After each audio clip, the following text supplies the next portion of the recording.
लोकसभा चुनाव में अब महज 3 दिन का समय बचा है। इस बार आम चुनाव 7 चरणों में किए जाएंगे। पहले चरण के लिए 19 अप्रैल को वोटिंग की जाएगी। वहीं राजधानी दिल्ली की 7 सीटों के लिए 25 मई को वोट डाले जाएंगे, जहां भारतीय जनता पार्टी का मुकाबला इंडिया गठबंधन में शामिल कांग्रेस और आम आदमी पार्टी से होगा। 2019 में बीजेपी ने दिल्ली की सभी 7 सीटों पर जीत दर्ज की थी। ऐसे में इस बार विपक्ष ने बीजेपी को रोकने के लिए अपनी पूरी ताकत इन चुनावों में झोंक दी है। बीजेपी भी राजधानी दिल्ली की 7 सीटों पर अपना कब्जा बरकरार रखने में जुटी हुई है। इस बीच राजधानी दिल्ली की सभी 7 सीटों पर एक सर्वे किया गया है। सर्वे में इंडिया गठबंधन को झटका लगता दिख रहा है। सर्वे के मुताबिक बीजेपी इस बार भी दिल्ली की सभी 7 सीटों पर जीत दर्ज कर सकती है। सर्वे के अनुसार दिल्ली की सभी 7 सीटों पर एनडीए के जीतने की उम्मीदें ज्यादा हैं। यहाँ इंडिया अलायंस को एक भी सीट मिलती नहीं दिख रही है।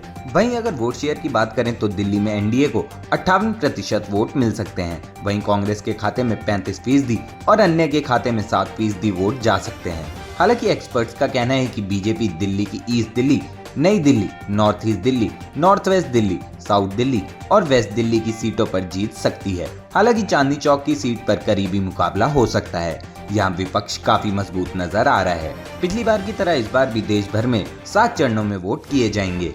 इसकी शुरुआत 19 अप्रैल से होगी। वहीं अगर बात करें राजधानी दिल्ली की, तो यहाँ की 7 सीटों के लिए एक ही चरण में वोटिंग होनी है। यहाँ छठे चरण में 25 मई को वोट डाले जाएंगे।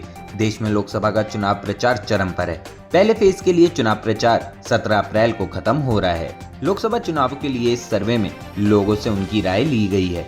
उसके बाद फाइनल ओपिनियन पोल 11 मार्च से 12 अप्रैल तक किए गए हैं। सर्वे में 57,566 लोगों की राय ली गई है और ये सर्वे सभी 543 सीटों पर किया गया था। इस सर्वे में बड़े ही चौंकाने वाले नंबर देखने को मिले। अब देखना होगा कि इस बार दिल्ली की 7 सीटों पर कौन जीत दर्ज करता है।